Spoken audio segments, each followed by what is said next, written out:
आज हम चंद्रमा के बारे में बात करेंगे और विस्तृत रूप से चंद्रमा का हमारे स्वास्थ्य पर क्या प्रभाव पड़ता है।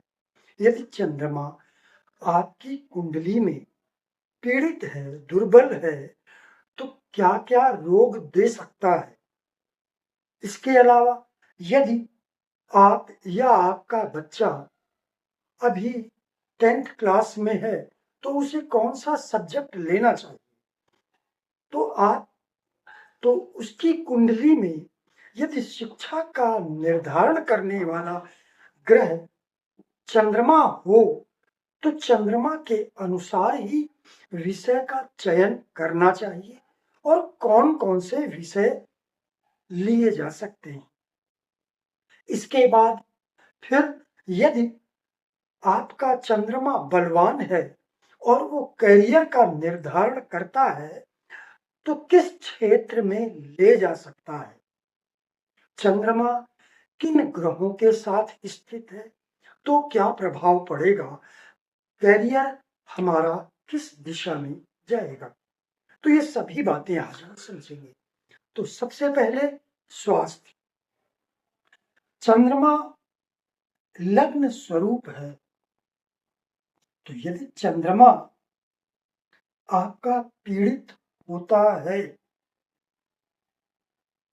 तो शरीर से संबंधित कुछ कष्ट हो सकते हैं।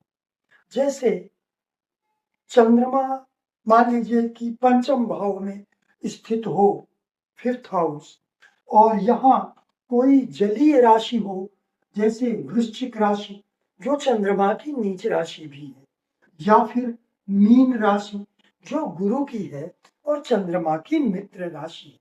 लेकिन अगर यहाँ पर चंद्रमा पंचम भाव में मान लेते हैं कि स्थित है और बहुत ज्यादा पीड़ित हो गया, तो फिर चंद्रमा चूंकि जलीय ग्रह है और जलीय राशि में स्थित है, पीड़ित है, और ये पंचम भाव पेट का भाव है, तो पेट में जल भर जाने की समस्या हो सकती है, जलीय रोग हो सकता है।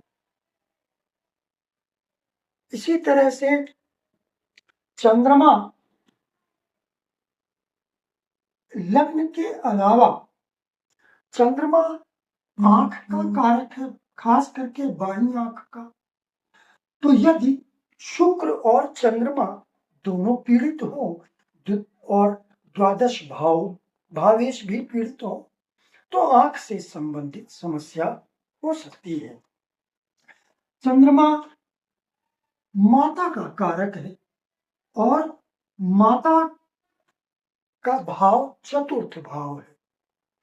तो यदि चतुर्थ भाव का स्वामी और चंद्रमा ये पीड़ित एवं दुर्बल हैं तो माता का सुख आपको बहुत कम प्राप्त होगा अथवा माता अस्वस्थ होगी या माता से वैचारिक मतभेद हो सकता है।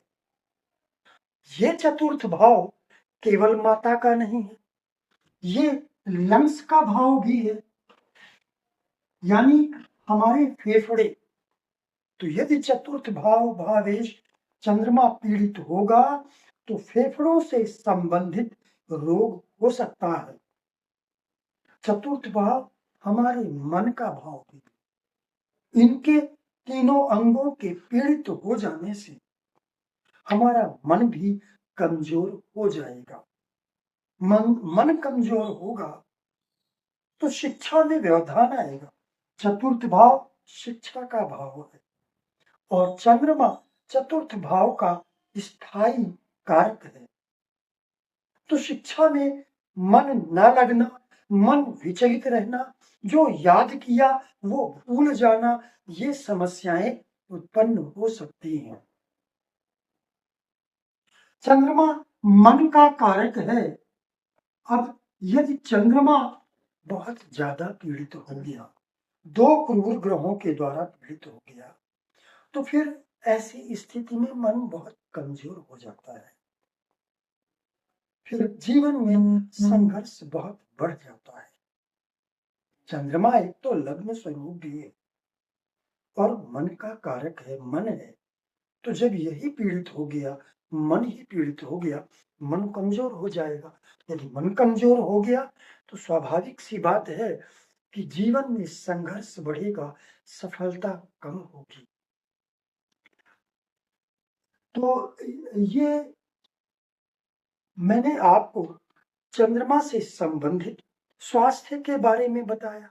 चंद्रमा और चतुर्थ भाव पीड़ित है, तो चंद्रमा जो चतुर्थ भाव है ये हृदय का ऊपरी हिस्से का भाव है और चंद्रमा धड़कन का कारक है।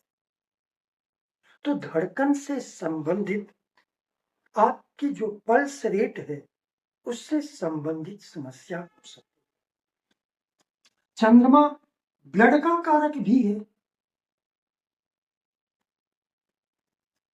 चंद्र और मंगल भी ब्लड का कारक है।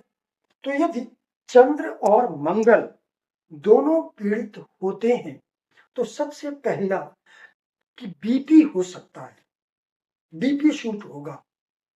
दूसरी बात, अगर ज्यादा पीड़ित हो गए दोनों चंद्र और मंगल बुरे भाव में स्थित ज्यादा पीड़ित हो जाए, यानी 2 या 3 क्रूर ग्रहों के द्वारा, ऐसी स्थिति में ब्लड कैंसर तक हो सकता है।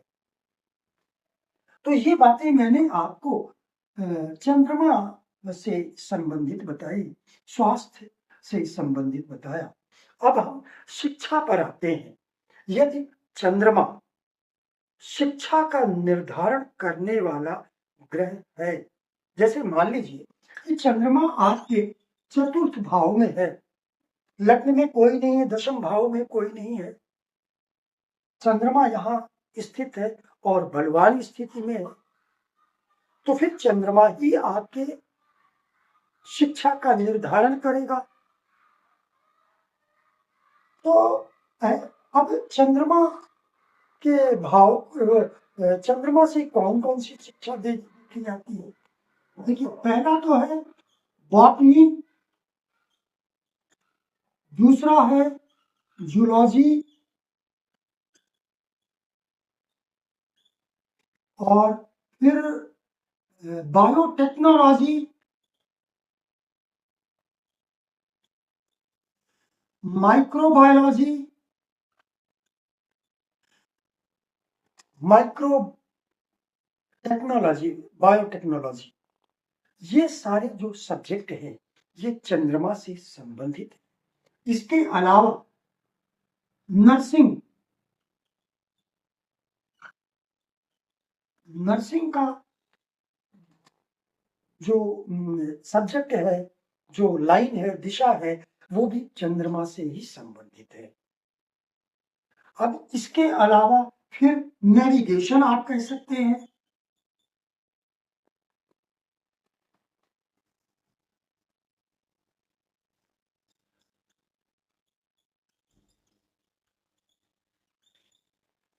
नेवी इंजीनियरिंग भी इसी के अंडर में ही आता है। तो ये सारे चंद्रमा से संबंधित विषय है। तो यदि चंद्रमा बलवान है और शिक्षा का निर्धारण करने वाला ग्रह है, अन्य कोई ग्रह नहीं है, तो चंद्रमा से संबंधित ये भी इनमें से कोई विषय लेना चाहिए। अब इसके अलावा यदि हम मान लेते हैं कि चंद्रमा के साथ साथ चंद्रमा चिकित्सा क्षेत्र, चिकित्सा क्षेत्र में भी ये ले जा सकता है, यानी कि मेडिकल लाइन में ले जा सकता है, क्योंकि चंद्रमा जड़ी बूटी का कारक है। तो चंद्रमा ही डॉक्टर बनाता है। प्रमुख ग्रह सूर्य है, लेकिन सूर्य के साथ चंद्रमा भी है, तो ये एमबीबीएस की ओर भी ले जाता है। तो अब मान लेते हैं कि चंद्रमा के साथ में शुक्र बैठा है, सूर्य यहां बैठा है, ऐसी स्थिति में 100% बायो ही लेना है। और अगर ऐसी स्थिति है तो फिर मेडिकल लाइन में जाना है। ऐसी स्थिति यदि है तो मेडिकल लाइन में जाना है। हम चलिए यहां से हम शुक्र को हटा देते हैं। अगर मंगल है, यहां मंगल स्थित है, या मंगल यहां स्थित है, या मंगल यहां स्थित है, या मंगल यहां स्थित है, चंद्रमा है, सूर्य है, ऐसी स्थिति में भी मेडिकल लाइन में ही जाना चाहिए। अब इसके अलावा यदि चंद्र और शुक्र, चंद्र शुक्र शिक्षा के लिए प्रमुख रूप से हम लग्न, चतुर्थ, दशम भाव, ये 3 केंद्र भाव जरूर देखते हैं। और पंचम भाव ये बहुत महत्वपूर्ण है। इसके अलावा भी हम अन्य कोई भी भाव देखना पड़ सकता है। यदि यहां ऐसे कोई ग्रह नहीं है, केंद्र खाली है, तो फिर जहां ग्रह होंगे, ग्रह की बलवान युति होगी, उनके अनुसार हमें शिक्षा लेनी होगी। जिन ग्रहों की युति बलवान हो और उनका प्रभाव दशम, दशमेश, लग्न, लग्नेश पर पड़ता है, तो उनके अनुरूप हमें शिक्षा लेनी होगी। तो यहां पर अब शुक्र और चंद्र है, तो निश्चित रूप से बायो सब्जेक्ट ही लेना है। अब बायो में बॉटनी भी हो सकता है और जूलॉजी भी हो सकता है, माइक्रोबायोलॉजी भी हो सकता है, बायोटेक्नोलॉजी भी हो सकता है। अब बायोटेक्नोलॉजी के लिए यहाँ सूर्य नहीं है, तो बायोटेक्नोलॉजी के लिए अगर इसके साथ में शनि बैठ जाए या मंगल बैठ जाए, तो फिर माइक्रो बायोटेक्नोलॉजी जैसे सब्जेक्ट लिए जा सकते हैं।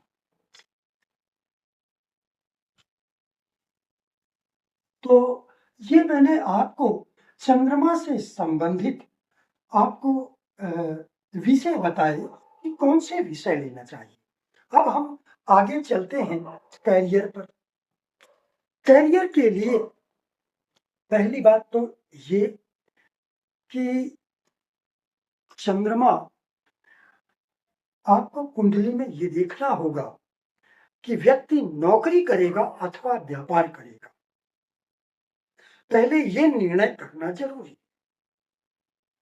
इसके बाद हम देखेंगे कि यदि चंद्रमा का प्रभाव ज्यादा है दशम, दशमेश, लग्न, लग्नेश पर, तो चंद्रमा ही निर्धारित करेगा। करियर का निर्धारण चंद्रमा ही करेगा।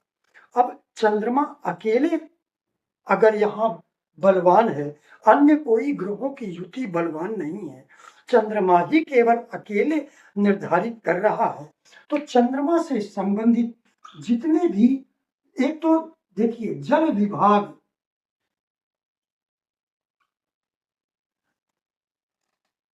ये चंद्रमा से संबंधित है।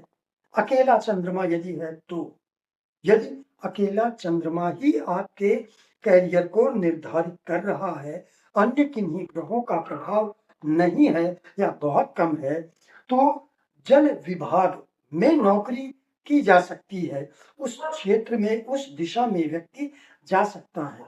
लेकिन यदि चंद्रमा अकेला नहीं है, इसके अलावा, अब चूंकि चंद्रमा जड़ी बूटी का कारक भी है, तो जड़ी बूटी से संबंधित जैसे कि हॉस्पिटल्स वगैरह में नौकरी मिल सकती है। अब अगर चंद्रमा अकेला नहीं है, ऐसा बहुत कम होता है कि एक ग्रह कैरियर का निर्धारण करे, बहुत ही रेयर होता है। तो अगर चंद्रमा के साथ दूसरे ग्रह मिल करके कैरियर का निर्धारण कर रहे हैं, तब हम क्या करेंगे? तो चंद्रमा के साथ यदि सूर्य है तो ऐसा व्यक्ति डॉक्टर बन सकता है, क्योंकि सूर्य भी औषधि का कारक है और चंद्रमा भी जड़ी बूटी का कारक है। ऐसा व्यक्ति डॉक्टर बन सकता है। इनको डॉक्टर बनने के लिए चंद्र और सूर्य को थोड़ा सा पीड़ित होना चाहिए, ज्यादा नहीं, थोड़ा सा पीड़ित होना चाहिए, या त्रिक भाव में स्थित होना चाहिए, या इनका संबंध 6, 8, 12 से कहीं न कहीं होना चाहिए, और दशम दशमी से भी, तो ऐसा व्यक्ति डॉक्टर बनता है। अब अगर चंद्र, सूर्य और मंगल तीनों बैठ जाए तो भी ऐसा व्यक्ति डॉक्टर बनेगा। ऐसा व्यक्ति फिर सर्जन बनता है। चंद्रमा और सूर्य ये कई बार डॉक्टर की जगह मनोवैज्ञानिक भी बनाते हैं। अब मनोवैज्ञानिक की लाइन अलग भी हो सकती है और डॉक्टर भी हो सकता है, क्योंकि साइकोलॉजिस्ट होते हैं। तो चंद्र और सूर्य ये व्यक्ति को मनोवैज्ञानिक भी बनाते हैं। चंद्र और सूर्य, सूर्य राजा है, राजा का मतलब सरकार यानी शासन का कारक है। सरकारी नौकरी देने वाला ग्रह सूर्य है और सूर्य राजा है। अगर सूर्य बलवान है तो निश्चित रूप से नौकरी अच्छी होती। चंद्रमा रानी है तो इसका भी संबंध शासन से है। चंद्रमा भी सरकारी नौकरी देता है। तो अगर सूर्य चंद्र स्थित है एक साथ बलवान होकर के, या सूर्य चंद्र मंगल स्थित है एक साथ बलवान होकर के, तो ऐसा व्यक्ति शासकीय उच्चाधिकारी होता है। अब इसके बाद हम चंद्रमा के साथ यदि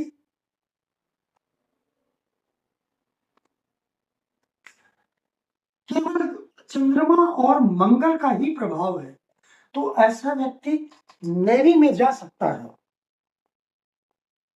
चंद्रमा जलीय ग्रह है और मंगल ये हिंसात्मक ग्रह है, लड़ाई झगड़ा युद्ध।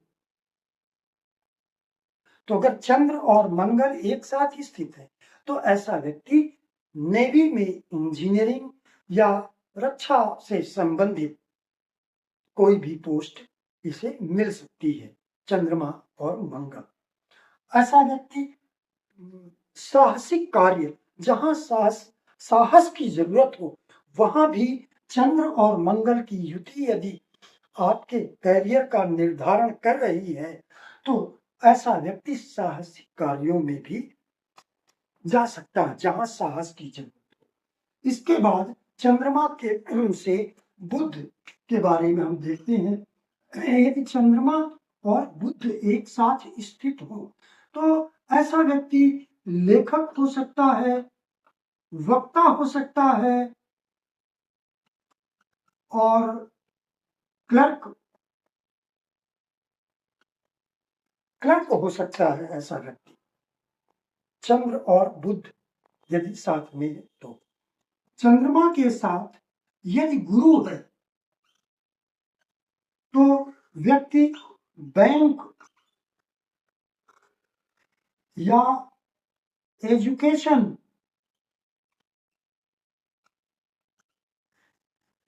बैंक या एजुकेशन डिपार्टमेंट में जा सकता है। शुक्र के साथ शुक्र भी जलीय ग्रह है, चंद्रमा भी जलीय ग्रह है। तो जल से संबंधित, लिक्विड से संबंधित, अब जल, दूध, यहां तक कि दवाइयां भी आती हैं इसमें। और इसके अलावा दूध से के जितने भी प्रोडक्ट हैं, आइसक्रीम, घी, जो भी हैं, इन सभी चीजों से संबंधित जो भी डिपार्टमेंट होंगे उन डिपार्टमेंट में भी इनकी नौकरी लगती है।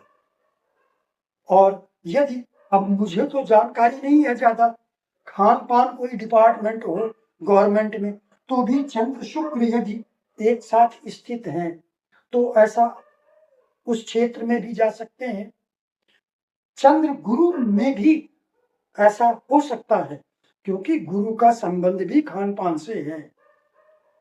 शुक्र तो इसलिए कि शुक्र की वृषभ राशि काल पुरुष की कुंडली में द्वितीय भाव में पड़ती है, और द्वितीय भाव मुख का भाव है।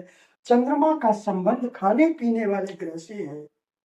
तो इसलिए यदि चंद्र शुक्र एक साथ मान लीजिए द्वितीय भाव में स्थित है, या इनमें से कोई एक द्वितीय भाव में का स्वामी होकर के दोनों दशम भाव में स्थित है, तो ऐसा संभव है कि खान पान से संबंधित क्षेत्र में जा सकता है शुक्र के साथ में। इसके अलावा शुक्र के साथ यदि चंद्रमा है तो ऐसा व्यक्ति कलाकार भी हो सकता है, क्योंकि शुक्र और चंद्रमा ये दोनों ही कलात्मक ग्रह हैं, और कलात्मक ग्रह केवल एक दो नहीं है, तीन है, चंद्र बुध शुक्र। यदि तीनों एक साथ हो या एक दूसरे को देख रहे हो, इनका संबंध यदि पंचम भाव तृतीय भाव से हो और साथ में या तो दशम दशमें से हो जाए या द्वितीय द्वितीय से हो जाए, तो ऐसा व्यक्ति कलाकार हो सकता है। ऐसे व्यक्ति का संबंध बॉलीवुड से हो सकता है। और साथ में शनि भी अगर बैठा है तो और भी अच्छा है। यदि शनि भी साथ में है तो ये और भी अच्छा है। लेकिन ये तीन भी अगर एक साथ हैं तो निश्चित ही, और तृतीय पंचम भाव से संबंध बन रहा है, इनका शुभ संबंध है, बलवान है, तो ऐसा व्यक्ति बॉलीवुड में जा सकता है। तो चंद्रमा, इसके बाद शनि, चंद्रमा में शनि, चंद्रमा में शनि, ये युति अच्छी नहीं मानी जाती है। शनि एक क्रूर एवं अशुभ ग्रह है, चंद्रमा सौम्य ग्रह है। चंद्रमा पीड़ित हो जाता है, चंद्रमा मन है, शनि निराशा का कारक है। ऐसा व्यक्ति अवसादग्रस्त हो सकता है, डिप्रेशन में जा सकता है। शनि गरीबी का कारण भी है, दरिद्रता का कारण भी है। लेकिन अगर चंद्रमा पक्ष बल से बली है, दिग्बली है, अच्छे भाव में स्थित है, अच्छे भाव का स्वामी है, तो फिर ऐसा नहीं होगा। फिर ऐसा व्यक्ति परिश्रम खूब करेगा। हाँ, एक बार में ऐसे व्यक्ति को सफलता नहीं मिल पाती है, लेकिन ऐसा व्यक्ति निरंतर प्रयास करता रहेगा, प्रयास करता रहेगा, और गंभीर होगा, स्वभाव से गंभीर होगा, क्योंकि शनि का प्रभाव मन पर पड़ रहा है। तो स्वभाव से गंभीर होगा, चिंतक होगा, परिश्रमी होगा, और जब परिश्रमी होगा तो देर से ही सही सफलता प्राप्त होती है। शनि के जगह में यदि हम राहु को रख देते हैं, अब यहां पर यदि चंद्रमा बलवान है तो ऐसा व्यक्ति दवाइयों से संबंधित हॉस्पिटल में नौकरी कर सकता है या दवाई की दुकान खोल सकता है। तो यानी कि इसका संबंध दवाई से हो सकता है या फिर मदिरा से हो सकता है।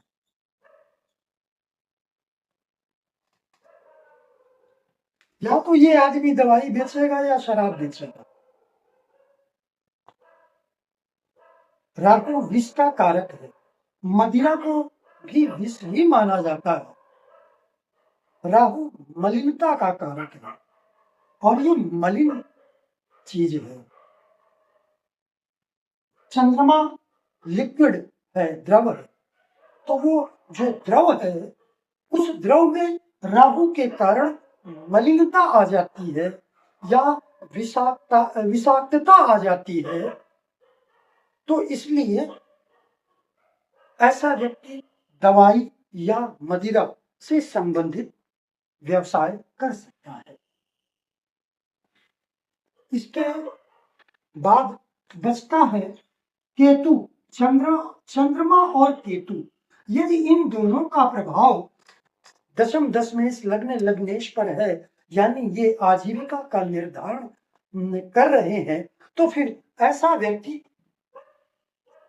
होम्योपैथ डॉक्टर हो सकता है या फिर केमिस्ट हो सकता है।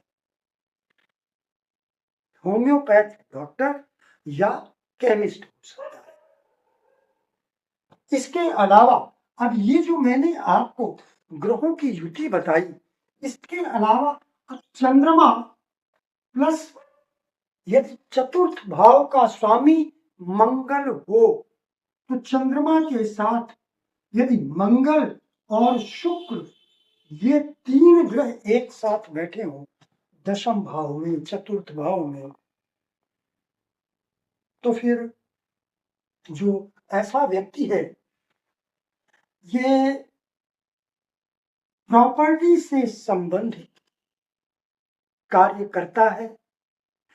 इसके पास प्रॉपर्टी से आय आती है, प्रॉपर्टी से किराया मिलता है। ऐसे व्यक्ति के पास कई प्रॉपर्टीज होती हैं, क्योंकि चतुर्थ भाव प्रॉपर्टी का है, भूमि भवन का है। चंद्रमा चतुर्थ का स्थिर कारक है, मंगल भूमि भवन का कारक है, शुक्र लग्जरी का कारक है, वाहन का कारक है। तो अगर ये तीन एक साथ यहां बैठे हो चतुर्थ भाव में या दशम भाव में, तो फिर ऐसा व्यक्ति प्रॉपर्टी से रिलेटेड कार्य करता है रियल एस्टेट सेक्टर में।